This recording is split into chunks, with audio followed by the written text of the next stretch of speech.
मोदी सरकार ने संकल्प लिया कि 65 वर्षों में 65% गरीबों के घर में बिजली की रोशनी नहीं पहुंची। ये बिजली की रोशनी किसके घर में नहीं पहुंची बताइए? कौन बड़ा आदमी था जिसके घर में बिजली और रोशनी नहीं थी?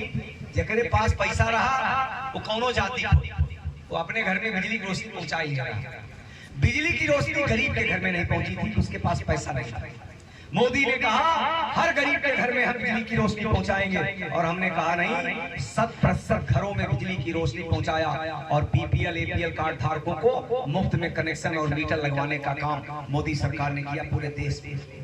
आज बिजली की रोशनी भी पहुंची है, कनेक्शन भी पहुंचा है और बिजली भी पर्याप्त मिल रही है।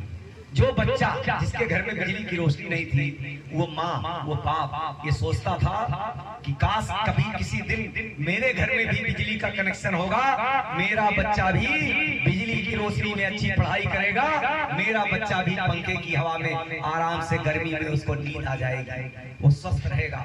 ये सोच किसी की नहीं थी। अगर ये सोच किसी की हुई तो देश के यशस्वी प्रधानमंत्री आदरणीय नरेंद्र मोदी जी की हुई, उत्तर प्रदेश के यशस्वी मुख्यमंत्री जी की हुई कि हर गरीब के घर में बिजली की रोशनी पहुंचाई जाए। तमाम गरीब माताएं बहनें हैं वो बीमार होती हैं धुएं के कारण। मोदी जी ने कहा इस देश को धुएं से मुक्त करेंगे। माताएं बहनें धुएं के कारण जब बीमार होती थी, उनका बच्चा भी बीमार होता था। जब माँ बीमार तो बच्चा बीमार, और अगर माँ बीमार तो बच्चे की चिंता कर नहीं सकती हो माँ, पढ़ाई लिखाई इसकी देखभाल। मोदी जी ने कहा इस देश को कनेक्शन देने का काम प्रधानमंत्री आवास योजना के अंतर्गत मोदी सरकार ने किया। आज कोई शौकिया, अब हम ही लोग सब लगता है कहीं गांव में जाते हैं तो कहते हैं भैया देवा जी थोड़ा सा कहीं लिट्टी चोखा बनवाइए, तो लोग कंडी पर बनवा देते हैं। आज लोग शौकिया खाना चाहें तो भले भले कंडी और लकड़ी जला ले, नहीं तो सबके घर में गैस का कनेक्शन है। और अभी तो मोदी जी ने जो भी उज्ज्वला योजना के कनेक्शन धारी है उनको अतिरिक्त छूट दिया है, तो घर घर में गैस का कनेक्शन हो जाए। प्रधानमंत्री किसान सम्मान निधि, तमाम किसान छोटे बैठे होंगे, छोटे मतलब कम खेती वाले, जेकर एक फसल अगर बाढ़ से या सूखा से या आंधी तूफान से एक फसल का नुकसान हो जाता था, तो दूसरे फसल के बुआई जुताई के लिए, खाद बीज के लिए, सिंचाई के लिए वो परेशान रहता था। अब खेत के बुआई जुताई कर ही पैसा जेब में नहीं भाई, कहाँ जाते थे? पाँव चौराहे पर, कलवारी चौराहे पर, सौरा चौराहे पर, केहू सेठ साहूकार के पास कि भैया हमें 2000-5000 रुपया कर्जा दे दो। अब कर्जा क्यों काहे गिर रहा सबको पता है, सूद पर। कई लोग हमसे मिलते हैं भैया 2000 हम कर्जा लिए और 20,000 हम पेमेंट कर चुके हैं, वहीं तक बचा। तो मोदी जी ने कहा किसी भी छोटे मोटे कारों के लिए किसी को कर्जा लेने की आवश्यकता नहीं। जिनके पास एक धुर भी जमीन होगी, हर किसान को हम साल में 3 किस्तों में 2-2 हजार रुपया देंगे। दिया कि नहीं? 4.5 लाख किसानों के खाते में बस्ती जिले में 2-2 हजार रुपया एक परिवार में। ये तो कहने के लिए 2000 है, एक परिवार में 4 भाई और चारों के नाम पर अगर खेती है तो साल में कितना पैसा होगा? 24,000 रुपया एक घर। कई लोग मिलते हैं भैया हमरे 8 भाई है, 8 भाई नाम से पैसा होगा। तो हर गरीब को, हर किसान को खाद बीज की व्यवस्था करने की अगर किसी ने सोची तो मोदी सरकार ने सोची। और इतना ही नहीं, तो गरीब बच्चों को मुफ्त में पढ़ाई की व्यवस्था, ड्रेस की व्यवस्था, कॉपी किताब की व्यवस्था, जूता मोजा की व्यवस्था, बैग की व्यवस्था मोदी सरकार कर रही है। कोरोना काल आया, कई लोग यहाँ पर बुजुर्ग हैं, वो अगर याद करेंगे तो हिंदुस्तान में पहली बार महामारी नहीं आई, इसके पहले भी कई बार आई। और महामारी आती थी, सरकारें इधर उधर दूसरे देशों से हाथ जोड़ करके मांगती थी दवा दे दीजिए, खाने की दे दीजिए, रहने की व्यवस्था कर दीजिए। दूसरे देश वाले नहीं करते थे, वो अपने देश की चिंता करते थे। पहली बार ऐसी महामारी आई कि हिंदुस्तान की मोदी सरकार ने देशवासियों से निवेदन किया कि आप हमारे लॉकडाउन के नियमों का पालन करिए, सरकार के निर्देशों का पालन करिए, हम आपके रहने की व्यवस्था, खाने की व्यवस्था, दवा की व्यवस्था सब करेंगे।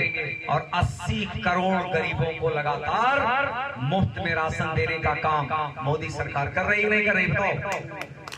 80 करोड़, देश के 80 करोड़ गरीबों को मुफ्त में राशन देने का काम मोदी सरकार कर रही है। और राशन तो भाई क्योंकि यहाँ खाए नहीं रही तो अगल बगल से मांग के 2-4-10 दिन 1 महीना खाई ले। लेकिन जौन बीमारियां भर रही है वह बीमारियां से बचे खड़ी गरीब परेशान था। गरीब माँ परेशान थी कि हम अपने बच्चे को कैसे बचाएंगे, हम अपनी बेटी को कैसे बचाएंगे। गरीब बाप परेशान था, हम अपनी बेटी अपनी पत्नी को कैसे बचाएंगे, अपने भाई अपनी बहन को कैसे बचाएंगे। हमारे प्रधानमंत्री जी ने कहा किसी को चिंता करने की आवश्यकता नहीं, हम कोरोना का टीका बनाएंगे। और देश के वैज्ञानिकों से, देश के डॉक्टरों से मोदी जी ने कहा कि आप कोरोना का टीका बनाइए। 35,000 करोड़ रुपया की व्यवस्था मोदी सरकार ने किया। जैसे मोदी जी ने कहा हम कोरोना टीका बनाएंगे, दुनिया हंसने लगी, दुनिया हंसने लगी। और हमारे देश के तथाकथित नेता भी हंसने लगे। अरे मोदी जी क्या कह रहे हैं, आज तक तो हिंदुस्तान टीका बना नहीं पाया, ये कैसे टीका बना लेंगे। मोदी जी ने कुछ नहीं बोला। मोदी जी ने देश के वैज्ञानिकों से कहा टीका बनाना महत्वपूर्ण नहीं है, टीका तो अमेरिका भी बनाएगा, रूस भी बनाएगा, फ्रांस भी बनाएगा, चाइना और अलग अलग देश के लोग भी बनाएंगे। महत्वपूर्ण टीका बनाना नहीं है, महत्वपूर्ण यह है कि हिंदुस्तान दुनिया का सबसे पहला टीका बनाएगा। और कहा नहीं, मोदी जी ने 2-2 टीका बनवा दिया, कोवैक्सीन और कोविशील्ड। जब टीका बन गए तो कांग्रेस सपा बसपा नेता क्या कह रहे थे, क्या कह रहे थे, ये मोदी टीका है, मोदी टीका हम नहीं लगवाएंगे, हम नहीं लगवाएंगे। लेकिन जैसे कोरोना थोड़ा सा बढ़ा, कमरे के अंदर चोरी से जान बचाने के लिए टीका लगवा लिया। अब भैया वो बड़का बड़का रही टीका लगवा लिए, गरीब आदमी कैसे टीका लगवाओ। गरीब माँ परेशान कि हम कैसे टीका लगवाए, क्योंकि 1 डोज की कीमत 2,000 रुपया, 2 डोज की कीमत कितना हुआ 4,000, एक बूस्टर डोज 1,000 जोड़ लो कितना है। एक गरीब परिवार में कम से कम 5 लोग होते हैं, नहीं होते हैं, बताओ हम गलत कहा तो बताओ, होते हैं ना। अब 5 लोगों को अगर टीका लगाना है कितना पैसा लगेगा, 25,000 रुपया। लेकिन गरीब अपने बच्चे को बचाने के लिए गहना गुड़िया खेत बाड़ी बेच के कर्जा लेके तो जान बचाई। तो गरीब चिंतित था मैं कैसे बचाऊं अपने बच्चे को, कब कैसे बचाऊं अपनी पत्नी, अपनी बहन, अपनी बेटी को, कैसे बचाऊं अपने बाप को। मोदी जी ने कहा किसी को चिंता करने की आवश्यकता नहीं, हिंदुस्तान के हर गरीब को हम मुफ्त में टीका लगवाएंगे। लगवाया कि नहीं बताइए, कि नहीं लगवाया टीका यहाँ, और जे लगवाए होते हाथ खड़ा कर हम लगवाए, हम भी लगवाए। तो खिलाने की व्यवस्था, जान बचाने की व्यवस्था, रहने की व्यवस्था, और अब तो शुद्ध पीने का पानी मिल जाए इसकी भी चिंता मोदी जी कर रहे नहीं कर रहे हैं। गांव गांव घर घर नल सुविधा बढ़ रही नहीं बढ़ रही। अभी सब मोदी जी कहां से किए। आज मोदी जी के विरोध पूरी दुनिया दुनिया क्यों कर रही है मैं बाद में बताऊंगा। और हमारे देश के नेता करते हैं, काहे करते हैं, यही इसी में राज है। मुफ्त टीका, आवास, शौचालय, बिजली, गैस, किसान सम्मान निधि, ये कहां पैसा आए। मोदी जी अलग से नोट छापेगा, इतने पैसा पहले रहा, इतने पैसा पहले काहे नहीं मिलत रहा, अब काहे मिला। यही राज, यही राज समझने की आवश्यकता है। यही राज जो समझ जाएगा जीवन में कभी मोदी को नहीं छोड़ेगा। ये राज ये है कि एक प्रधानमंत्री हिंदुस्तान के, उन्होंने कहा था कि जब हम 1 रुपया भेजते हैं गरीब के विकास के लिए तो 85 पैसा रास्ते में रह जाता है, 15 पैसा आता है। वो 85 पैसा कहाँ रहता था, अरे वही सत्ताधारी दल के नेता लोग लूट लेते थे, अधिकारी लोग लूट लेते थे, गरीब का पैसा लोग लूट करके मौज मस्ती करते थे। मोदी जी ने कहा था न मैं खाऊंगा न खाने दूंगा, और जो खाएगा उसको जेल में डलवाऊंगा। वही काम मोदी जी ने किया। जिन लोगों ने गरीबों का, किसानों का, मजदूरों का, माताओं बहनों का पैसा लूटा था, उस पैसे को मोदी जी ने निकलवा करके भारत सरकार के खजाने में जमा कराया। उन लोगों को जेल में भेजा, कुछ लोग जेल में गए हैं, कुछ लोग पहुंचने वाले हैं, और उसी पैसे से आज शौचालय, आवास, बिजली, खाने की व्यवस्था, कोरोना का टीका वह काम कर रहे हैं। और इसलिए जेकर जेकर पैसा मोदी जी निकलवाए ले, जेका जेल में डलवाए दे। अगर मैं आपसे पूछूं कि वो लोग मोदी जी को गाली देंगे का आशीर्वाद देंगे, बताइए? वह लोग घूम घूम के गरियावत है मोदी जी के, जेकर पैसवा मोदी जी निकलवाए ले। और निकलवाए कहाँ लगवाई? गरीबे के विकास के लिए लगा दिए। तो गरीबों के विकास के लिए जो मोदी जी काम कर रहे हैं, उसी लिए जितने भ्रष्ट नेता अधिकारी हैं, जिन्होंने लूटा था, जिनका पैसा मोदी जी ने निकलवा लिए, वो लोग मोदी जी को गरिया रहे हैं। उनको लग रहा है कि मोदी रह जाएगा तो ये तो गरीबों के बच्चों की चिंता कर रहा है, गरीबों के बच्चों का विकास करेगा। हमारे बेटा बेटी का क्या होगा? हमारे बेटा बेटी का क्या होगा? हम अपने बेटा बेटी के लिए जो लूट के रखे थे, ये तो मोदी निकलवा ले रहा है, गरीबों के विकास में लगा दे रहा है। इसलिए सारे लोग विरोध कर रहे हैं। इस बात को समझने की आवश्यकता है। इसलिए जितनी भी परिवारवादी ताकतें हिंदुस्तान, हमारे कई यहाँ हर समाज के लोग बैठे हैं, चौधरी हैं, यादव हैं, मुस्लिम हैं, दलित हैं, सारे जातियों के लोग बैठे हैं। भाई क्यों बताए दे ईमानदारी से, कौनो नेता, कोई नेता जात पात केवल अपने विकास के लिए करता है, जाति के विकास के लिए कतई नहीं करता। क्यों करे तो बताओ? अपने विकास के लिए ये नेता जाति के नाम पर नारा दे, समझ लीजिए वो जनता को बेवकूफ बना रहा है। अपने विकास के लिए बहुत लोग जाति के नाम पर काम करते हैं, वोट जाति का लेते हैं, और मुख्यमंत्री किसको बनाते हैं? बताइए किसको बनाते हैं? क्यों अपने जतिया के नेता को पकड़ के मुख्यमंत्री बनाई?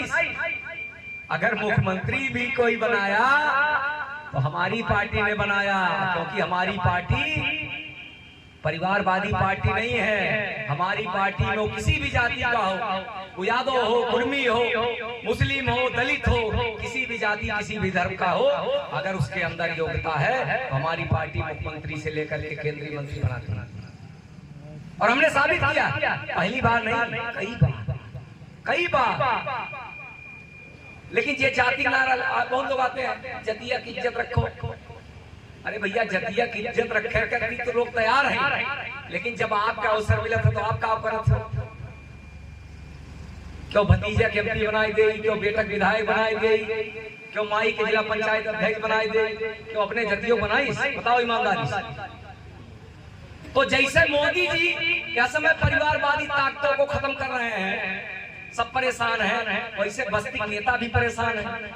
ये एमपी रह गया तो हमारे परिवार का क्या होगा, कैसे परिवार को आगे बढ़ाएंगे? तो बढ़ाना तो परिवार को है, लेकिन जाति कहीं जतिया की जतिया बचाए। अरे भाई, जतिया की जतिया तो बताओ बचौते रहे लोग, काव कह दियो जतिया के लिए, कितना विकास जतिया कह दियो और कितना विकास बस्ती कह दियो। आज राम जानकी मार्ग बना है शानदार, यहाँ से लेके बिहार तक आप जाइए, यहाँ से अयोध्या जाइए, जाते नहीं जाते? आज टांडा से रोमनी की सड़क बनी है, कलवारी के कुसौरा इंटर कॉलेज में मैंने कार्यक्रम कराया था 15 में। कितने पैसा लगा? 1500 करोड़ रुपए की सड़क है वो, जो बनारस से लेकर लुम्बिनी तक जाती है। मेडिकल कॉलेज बस्ती में नहीं रहा, क्या नेता भाई? जब हम एमपी बने और मोदी जी प्रधानमंत्री बने, पहला मेडिकल कॉलेज बस्ती में शुरू हुआ, बन के तैयार है। आज उत्तर प्रदेश में 2 अच्छे मेडिकल कॉलेज हैं, जो उसमें से एक बस्ती का है। आज बस्ती के इंजीनियरिंग कॉलेज है, जो हमारे गरीब बच्चे दिल्ली, नोएडा, गाजियाबाद पढ़ने जाते थे, आज बस्ती में पढ़ेंगे। अटल आवासीय स्कूल गरीब बच्चों को पढ़ने के लिए हॉस्टल की सुविधा बस्ती में है। आज भौखरी पावर स्टेशन, पहले जैसे हिंदुस्तान 2014 के पहले दुनिया से मांगता था हमको भी दे दीजिए, हमको भी दे दीजिए, हमको दे दीजिए, वैसे बस्ती भी हमेशा गोरखपुर से, लखनऊ से, टांडा से, फैजाबाद से, सिद्धार्थनगर से कहता था हम। बस्ती के पास कुछ देने के लिए था ही नहीं दूसरे जिलों को। लेकिन आज की तारीख में हम गर्व से कह सकते हैं कि अटल आवासीय स्कूल भी में दूसरे जिले के लोग पढ़ने आएंगे, और भौखरी का जो पावर स्टेशन है उससे 20 जिलों को बिजली की सप्लाई बस्ती कर रहा है। तो क्या रोके रहा भैया, काम न करो? तो काम तो जाति का वोट लेना है, काम किसके नाम करना? अपने परिवार के। मोदी जी ने कहा है हिंदुस्तान को कमजोर करने में 3 महत्वपूर्ण फैक्टर है जो हिंदुस्तान को खोखला कर रहा है। एक परिवारवाद, एक तुष्टीकरण, एक भ्रष्टाचार, इस तीनों को समाप्त करना। तुष्टीकरण क्या है? जैसे वो चुनाव आई, 4 लोग पहुंच गए, भैया मोदी का वोट देवो तो मुस्लिम समाज का बड़ा नुकसान है। क्यों? मुस्लिम समाज के बताई दे, आवास योजना में मोदी जी ने पक्षपात किया, गैस योजना में पक्षपात किया, किसान सम्मान निधि में पक्षपात किया, कोरोना के टीका में पक्षपात किया, राशन देने में पक्षपात किया। हमारे प्रधानमंत्री जी कहते हैं सबका साथ और सबका विकास। इस मूल मंत्र को लेकर के हम काम कर, हम देश के विकास की चिंता करते हैं, हम देश को आगे बढ़ाना चाहते हैं। सरदार वल्लभ भाई पटेल का कितना बड़ा योगदान था इस देश के लिए। हमारी पार्टी के नेता नहीं थे, वो कांग्रेस पार्टी के नेता थे, लेकिन कांग्रेसियों ने कभी सम्मान नहीं दिया, कभी सम्मान नहीं दिया। अगर उनको कोई सम्मान दिया, हमारे प्रधानमंत्री ने कहा कि सरदार वल्लभ भाई पटेल का जो व्यक्तित्व था, जो ऊंचाई थी उनकी, वो सम्मान उनको नहीं मिल पाया। वो सम्मान हम देंगे, हमारी सरकार देगी। हमने संकल्प लिया, उनके जन्मभूमि पर गुजरात के केवड़िया में दुनिया का सबसे बड़ा स्मारक बनवाया। 3000 करोड़ रुपया खर्च हुआ था उसका। और जब 3000 खर्च हो रहा था तो यही जातवादी ताकतें बोलती थी, यही जातवादी ताकतें बोलती थी कितना पैसा खर्च करने क्या हो सकता। मोदी जी ने कुछ नहीं बोला, जब बनवा दिया, आज जितने में बना रहा होकर 10 गुना पैसा भारत सरकार के खजाने में जमा हो गए। पूरे दुनिया के लोग वहां दर्शन करने आते हैं, कितने होटल बन गए। तो ये सोच मोदी जी का है। इस नाते इस देश को जिस दिशा में मोदी जी आगे ले जा रहे हैं, उस दिशा में ये जातवादी ताकतें, ये तुष्टीकरण करने वाले लोग, ये भ्रष्टाचारी ताकतें, इसमें बाधक है। उस बाधा को समाप्त करने का संकल्प आपको लेना है। आने वाले समय में आज दुनिया के तमाम ऐसे हमारे हिंदुस्तान के महापुरुष हैं जिनको जो सम्मान मिलना चाहिए था नहीं मिल पाया। चाहे वो नेताजी सुभाष चंद्र बोस रहे हो, चाहे चंद्रशेखर आजाद, राम प्रसाद बिस्मिल रहे हो, चाहे अशफाक उल्लाह खान रहे हो, तमाम ऐसे महापुरुष, चाहे बाबा साहब भीमराव अम्बेडकर रहे हो, सम्मान नहीं मिल पाया। उन सबको सम्मान देने का काम मोदी सरकार ने किया। आज बाबा साहब भीमराव अम्बेडकर के नाम से पंचतीर्थ, 5 ऐसे स्थान का विकास किया गया, उसका नाम दिया गया पंचतीर्थ। नेताजी सुभाष चंद्र बोस का स्मारक इंडिया गेट पर बनाया गया। सारे महापुरुषों को सम्मान देने का काम, देश से आतंकवाद समाप्त करने का काम। मैं एक अंतिम बात कह करके अपनी बात समाप्त करूंगा, चूंकि मेरा कार्यक्रम नहीं है, मैं लेट हो चुका हूं।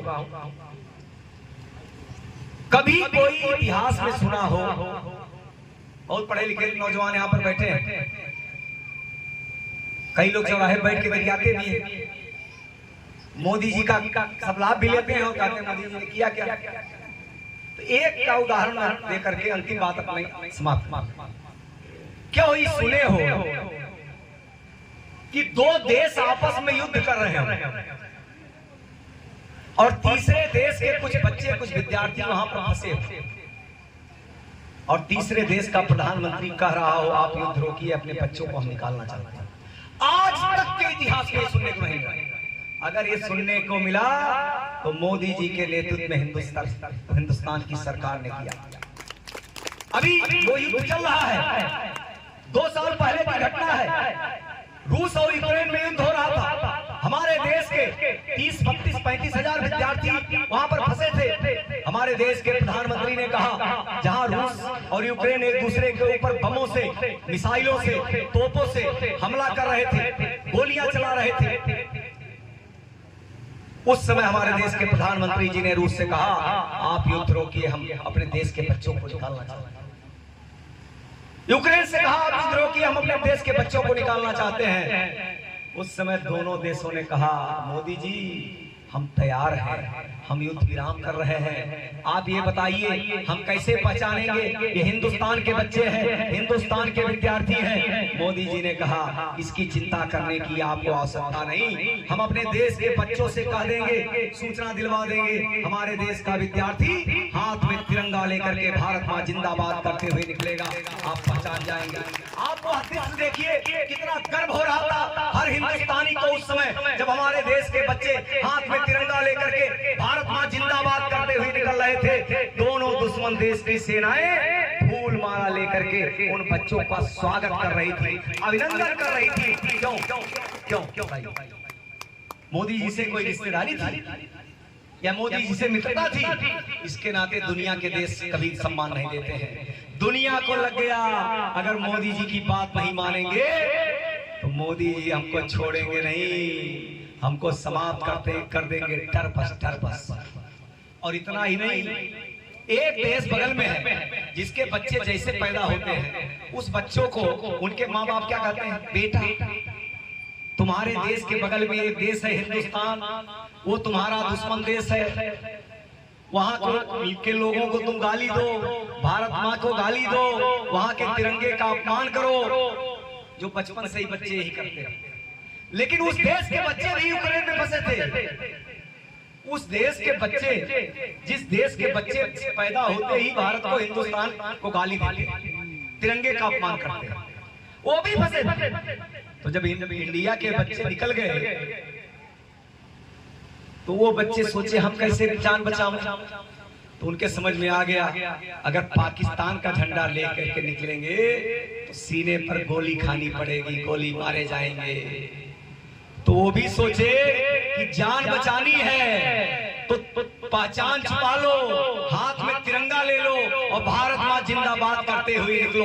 दुश्मन देश के बच्चों को भी मजबूर कर दिया मोदी जी ने भारत माँ जिंदाबाद और हाथ में तिरंगा लेकर के निकलने के लिए। ये ताकत पैदा किया है हिंदुस्तान में नरेंद्र मोदी जी ने। इस नाते इन सारी बातों को समझने की आवश्यकता है। आएंगे जाति समझाएंगे, क्योंकि उनके पास जाति के अलावा कोई सहारा ही नहीं। विकास तो लोगों ने किया नहीं, जाति के लिए भी कुछ नहीं किया, लेकिन जाति वाले पूछे कि भैया ये ठीक बात कि जतिया खो, लेकिन तू जतिया लिए काओ की हो बताए। आज हर जाति, हर धर्म, हर क्षेत्र के लोगों को, हर गरीब के खाने की व्यवस्था, रहने की व्यवस्था बगैर भेदभाव के मोदी जी कर रहे हैं, योगी जी कर रहे हैं। इस नाते मैं इस अवसर पर विकसित भारत संकल्प यात्रा जो आप यहाँ पाई है, मेरे जाने के बाद भी आप लोग आइएगा और सभी अधिकारी कर्मचारीगण यहाँ पर जब तक किसी का राशन कार्ड की समस्या, आवास की समस्या, किसान सम्मान निधि की समस्या, आयुष्मान भारत कार्ड की समस्या यहीं पर वो कंप्लीट होगी, फिर आपको कंप्लीट होकर के मिलेगा। इसीलिए विकसित भारत संकल्प यात्रा निकाली गई। इसका नाम भी, इस गाड़ी का नाम क्या है? मोदी की गारंटी वाली गाड़ी। तो मोदी जी की गारंटी है हर गरीब का मुफ्त में हम इलाज कराएंगे, और केवल बस्ती में नहीं, देश के किसी भी हॉस्पिटल में। बस्ती में ठीक हुई तो दिल्ली मुफ्त में, ये सारी व्यवस्था मोदी जी कर रहे हैं। मैं इन्हीं शब्दों के साथ अपने प्रमुख जी का, पूर्व प्रमुख जी का, पिंटू जी का, बीडीओ साहब का, यहाँ के हमारे प्रधान धर्मेंद्र चौधरी जी का और सभी सम्मानित प्रधानगण, क्षेत्र पंचायत के सदस्यगण, आमजन का, सभी माताओं बहनों का, सभी अधिकारी कर्मचारी का, सबका मैं आभार व्यक्त करते हुए अपनी बात समाप्त करता हूँ। धन्यवाद, नमस्कार। एक संकल्प, एक संकल्प। अभी प्रमुख जी कह रहे हैं वो एक मिनी स्टेडियम के लिए, तो मैं मिनी स्टेडियम का प्रस्ताव बनवा कर भिजवाऊंगा और आने वाले समय में हो जाएगा। एक गांव में एक काम होना चाहिए। प्रमुख जी की का आशीर्वाद या इस गांव पर थोड़ा ज्यादा भी है, होना भी चाहिए। प्रधान जी हमारे बहुत एक्टिव रहते हैं, लेकिन अब जिम के लिए कहें तो दोनों घोषणा मैं इसलिए नहीं करूंगा कि अभी एक होने दीजिए, आगे दूसरा किया जाएगा। लेकिन इस मिनी स्टेडियम, इस क्षेत्र के हमारे बच्चे यहाँ पर अच्छा खेल सकें, इसके लिए मैं जरूर बनवाऊंगा। एक